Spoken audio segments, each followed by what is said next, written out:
All right, welcome back to another one of the Javron builds, or the Airtech Javron. This, I guess, will be the final one. We're fixing to test fly this plane. This is going to be a little longer one, but I'm just going to hit the high spots like I've done in the other videos on what I've done to save weight and what I did to gain weight. First off, I've several times mentioned this as the Airtech build or the Airtech Javron build. I want to make it clear, Airtech does not build airplane kits or anything like that. We sell aircraft system, paint system, fabric, glue, primer, an STC system. But since I own Airtech and this is my personal plane, it kind of ties together. What this is a Javron PA-18 Replica built up in Minnesota. And if you look them up, they'll list you out a kit, but they will do whatever modification you want, but it's based on the original PA-18 design. What I've did with this one is tried to do a lot of things to save weight, but I did not build a purpose-built STOL aircraft. What I did was tried to make a lightweight airplane that was really usable, but had a lot of things that I like on an airplane, whether if I sell it someday or whatever, that would make it perform and do the things you'd want it to. You know, if you was building a special built plane, you wouldn't have electrical possibly, or a lot of things. So I realized there's a lot of weight gains here that I accepted, but I tried to cut all the weight that I could out of it. If you've seen a lot of my other videos, I've got a pet peeve about some of these numbers that people give you. And in our restoration shop, I've just restored too many PA-18s and know what the certified scale weights are. I mean, I'll see someone will talk about the weight of the airplane, and in the picture they got 600 by 6s on it in the shop. And I know what they did. They didn't weigh the tires and everything. So people have been questioning me if I'm done yet. Am I going to tell what all I did? To start out, here's where my weight came in. It came in at about 1112 empty. And right off the bat, there's a whole bunch of you going, well, that's not, you know, so-and-so's was 1,000 or whatever. I'm going to go over all the weight gain things that I accepted. But that weight was with everything you see. It was with every inspection plate that's going to end up on this airplane already painted in a box sitting in the floorboard. That's with full oil in there in the engine. And I put 3 gallons of fuel and then drained a little over a gallon out. So there's 12 pounds of fuel, unusable fuel in there. This is a true empty weight. Every time I build a 150 horse Super Cub and put basic instruments and everything in it, I always come in about 1110 to 1125, 1130 empty. So you have to really, and I'm going to show you the things I did, but later on we will, if you like these videos, follow us on Instagram and Facebook. I'm going to put on, my nephew's going to put on an Excel sheet of every little thing in the actual grams that I saved, especially if you're building a plane, things that you can think of. You don't wait to the very end. And you know what I always tell people is, you know, I use thin washers to save weight. Now I'm in a 1,000-pound airplane. That's so minute you can't even measure it. But if you do 1,000 of those type things, it can end up saving you 50, 60 pounds. Let's just start here at the wing, and I'm just going to hit the high spots. This is the long wing version that Jay and them build. It's got a 4-hinge aileron that's moved all the way out to the end. They normally have a nice wing bow. I went with Randy Applin at Carbon Concepts, his wingtip carbon fiber, and I'm just going to guess at these numbers, but I'm thinking I saved 15 ounces. A lot more work making this go on and making it look nice, but that's where I'm at on the wingtips, and it gives you a nice place, you know, to put your stroke, your lights and everything. Even these, I weighed all the different options, and I found one of the lightest ones that I could find that works great and does good. The landing lights, the carbon buckets and everything, they just almost don't weigh anything, and I put the glass in from the inside to where it's flush and it doesn't have all the strips around. I think I saved a little weight on those. We get to the cover. I double covered this airplane. It's experimental. I believe you could go through the hoops of double covering a certified plane, but I just never have.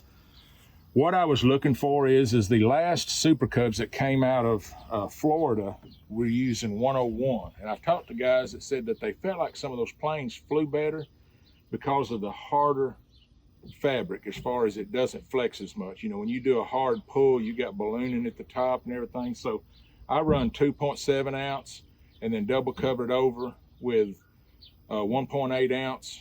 And that gives me more than 101, but there's no tapes. And I'm just thinking, I've talked to a lot of people about bringing the leading edge on around the back to shape that airfoil different. I'm just kind of thinking I might have a plane that might cruise a little faster or fly a little different. Plus I'm advertising Airtech, and it just looks neat. And I have figured every square foot, did test on all this, and I was penalized about 14 pounds on this airplane by double covering. But I've got a really hard surface there, and it's just what I want to do. I did my Bear Hawk that way, my Skyboat, some of the ones in the past, and I really like the way it's done. Like I said, they're a four hinge wing. I went with the Keller. I call them Keller flaps, stove flaps. Alaska Airframes puts these out. I'm not sure if Jay gets them to build them or someone else, being that it's experimental. It's the big 90-inch, three hinge. It actually operates from the center. You don't get any twisting. And I had him do the overhead flap system so that I didn't have the cable that runs on a Super Cub. You got cables that come all the way around the bottom and wide up the back, and you'll get all your movement, and then when you get in the air, all that slack takes up and you lose some. This one has a cable goes directly back. I'll show when we get to the other side. It makes 2 90s and that's it. So I don't lose much in the mechanical part of it. And I've flown planes with the regular certified, and I really like the angle, the deck angle. I'm just guessing at these prices or these weights, but I'm thinking I was penalized in the 20s. If you made a long flap with a stock flap, compared it to a 90-inch of this per foot and doing the equation, I'm thinking I'm hurt, around 20 pounds. But I like them, and it's just what I went with. The lift struts, I ended up going, and when I say I replaced some of this stuff, it wasn't because the quality was bad. Jay's quality is to me about as good as you can get. But I went with the new lift struts from Alaska Airframes, and I know it does limit the gross weight to 1,800, but they did save about 15.5 or 16 pounds. They're just a little lower profile than the ones Jay's and Univair's was real close to the same weight. And since I've saved a lot of weight on the whole airplane, it really didn't affect me either way. Now, if someone bought this plane, I put the float fittings on it, and they want to put floats and increase that gross weight, I'm gonna put it in there that they do need to go to the regular Univair struts. 6-inch extended gear. I went with Jay's Piper Cub heavy duty version. They're 6-inch extended. Went with the Acme shocks. I really like the way they operate, and they're pretty light. I've got the numbers on gain or loss compared to, when you compare the covers and everything that goes on a Hydrosorb, they're in there in comparison really good. I went with a Behringer. I was expecting to save more than I did over a magnesium wheel. A magnesium wheel will be about a pound better than aluminum. But they came with a stainless sleeve that went over the 1.5-inch axle that I wasn't expecting to bring it up to this larger. And that kind of ate up some of the weight savings. There's still a little savings there, but per cost, I don't know that I would do it again unless you had a different type axle where you wouldn't have to have that sleeve. As you can see, I'm running 31s, and Tire Stickers makes these white letters, and as you can see, we did something just a little different. I just kind of roughed down some of the raised letters so that these would glue, and I think they're going to be okay. Put one on each side, and if I sell the plane and they're a die-hard Stewart or polyfiber fan, they can peel them dudes right off. It won't be an issue there. They're not on there for good. Naturally, Cato's what I went with. I know there's some other props that people are having good reviews about, but this one's kind of a tried and tested, 14 pounds, saving some weight. The engine I chose was a 0370. I went with Vetterman exhaust. They're a little smaller diameter right here for torque, but that sounds like I did a lot of planning. What it was, a friend of mine, Peter Dahl, had 2 sets of these, and it was going to be a long wait time, and he offered to sell me one, and I wasn't going to have to wait. So in my mind, I wanted the smaller ones for torque because I could get them within a week and didn't have to wait 2 months. The crankshaft is heavier in this engine, but the exhaust come in at like 12. It's got the E-mags, lighter weight spark plugs, magnesium sump. I think Jay had said this compared to a 320 or a 340 is like within 5 pounds. So I'm doing it with cubic inch. I'm keeping the compression kind of standard. If I want the ultimate horsepower, I can just change the pistons. But I think I'm at a conservative 190 horsepower. I had Jay do the zero thrust built into the engine mount and then lower the engine. So we have a lot of room above the engine. Carburetor's actually down in this little area. So I had to do a little building. The cowling is from Shellkirk. It's carbon fiber, saved a little bit over stock. I'm running a 13 row. We're here in Arkansas, and I like to fly low and slow around, and a lot of humid weather. And it's a 13 row, and the starter was going to interfere, so I cut into the carbon fiber and formed this scoop similar to the Super Cub, and then put a baffling around and kind of offset it. So I hope that's going to work really well. And just running a standard K&N type filter. Carbon fiber spinner. I know a lot of people doesn't use spinners, but I just feel like, and I've read stuff where you're cooling, you're directing some cooling in. If it showed back over here, I went with Randy Applin's. I think Vetterman sells them. These are just in places to get to the spark plug, but carbon fiber plenum saved not as much as you'd think it would over a standard, but it did save a little bit. I went ahead and put the step on. I did put lightning hose in. If I was trying to cut it down bare, it wouldn't have a back seat. This would be taken off. But this one is it's a lighter extrusion than you see on a lot of them. So it's not as heavy as it looks. It's not real thick in here. I had Jay weld in tubes in here to bolt through. So this is just not drilled through the tube, and got inlets in the top and the bottom. So my brake lines is a small stainless, and they run inside this, so they're not hanging up on anything. Other side, pretty well the same. All the little stuff I'll show when I list the stuff, but like these, what I call bullet nuts, little small, there's not a lot of saving, but if you compare that to a 1032 elastic nut, they weigh exactly half. And I'm thinking there's almost 200 on this plane. And I have the stuff wrote down, but I think it was about a half a pound savings by just using those type nuts, and they're supposed to hold just as much unless it's a real critical area. So a lot of stuff I did to save the weight there. They had stainless bolts holding the hinges all in. Well, they already had everything rigged, so I went back and took one bolt out at a time and put a good rivet in, aluminum rivet. That saved weight. And there's some extra weight for paint. I did a kind of just a redneck playing like I can paint, but did a little fade, stuff on some paints just to make it look different. This is a couple of the colors that we fanned from a silver to a dark silver. And you'll notice some of the carbon fiber parts, I just clear coated those because they kind of match this color here. I went with standard 18-gallon tanks because they're a little bit lighter. I just don't fly that far, or I'm ready to stop. This looks kind of ugly, but I figure when I fly it, I may have to do a little rigging, so I just got this very temporary on the top on the safety wire. It's not all going to be locked in yet. And on the interior, all of your millennial type kids, this is the type panel. I'm a steam gauge guy, but Stein just wired everything as far as the wiring harnesses.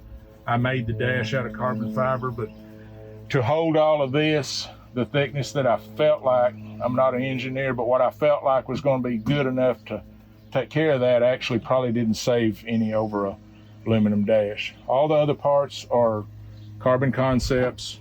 Some of the stuff I clear coated.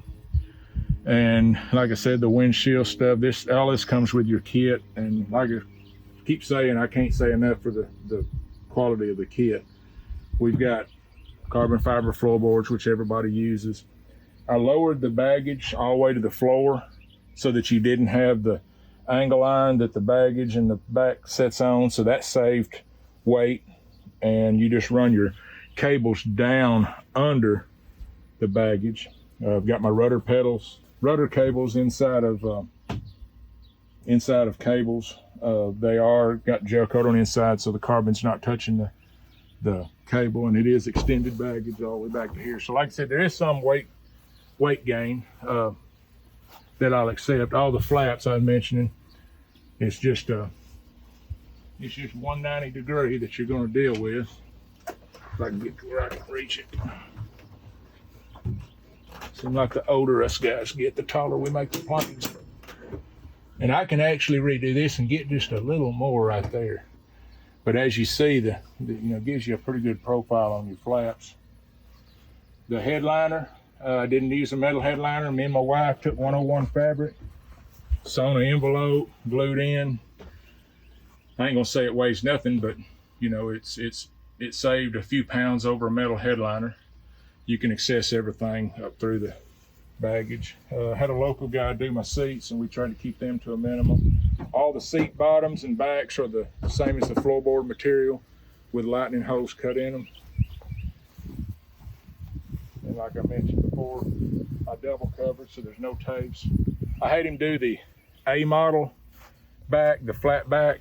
It has this one little ridge that he put in because it's a wide body.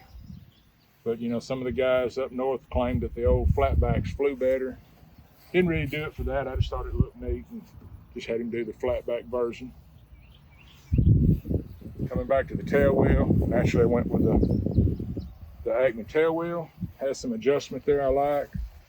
That's not to say that the T3 probably would provide just the same performance that I would want. I had him do a 3-inch larger tail here, a 3-inch larger here. And if you notice, there's no tapes and there's no stitching. And that has really caused a lot of concern on social media. What I did was the way Maul. I'll do a whole fabric tip Friday someday on that, but Maul has done it all along. Instead of covering everything and stitching, each one of these ribs, you bring a piece of fabric in and you lap around that and lap the other one around, then overlap your fabric, wrap around and a wrap around. So you're doing this in 3-piece. And I've put a time into it that way versus the other way of stitching and being ready. And it's just almost the same amount of time. I mean, once you get used to it. So it doesn't take any longer once you get the process done. I got the gap seals. I just got these from Cub Crafters. I know everybody talks about they do weigh something, but I did enough pits and everything with that clear tape and everything that it gets dirty and you deal with it all the time. And these can just be pulled out. More of Randy's stuff. I could have made some of this stuff, but I look at it when the man is making a living making something, he's already got the mold for it. I expect him maybe to call me for fabric or any of the companies, and I will, buy his product. Some of these up here, some more of his stuff. The tank covers did save, probably. I'm not even going. I'm 5 pounds is sticking in my head, but I have to look. They were lighter, and he does have reinforcements in the tank so to hold their shape and everything. It's not like just a single sheet of carbon up there. But that covers basically the highlights of what I did on it. It don't have autopilot, but it's capable of it, I guess. But I just wanted a good plane that was lightweight. And my nephew will probably do some little drone work. We'll do the first flight, and I've got all my paperwork done and everything, so we're ready to start knocking that 40 hours out. But if you like any of these videos, we're going to start a Ponca City Cub next. And if any of you guys are doing fabric work, follow us on Instagram so that you'll see this stuff come up, because I always get calls in Airtech, how do I cover this? How do I cover that? Well, I sell the paint and the fabric, and I don't, get specific to planes, but hopefully along the way, I'll do a lot of videos on covering like this area and different things that will, help people along. So follow us on Instagram or subscribe to us on YouTube, and we'll do some stuff along as we're flying the plane, getting ready for Oshkosh. And if you come to Oshkosh, come by and see us. I think we're at booth 382 down by the barn. Thank you.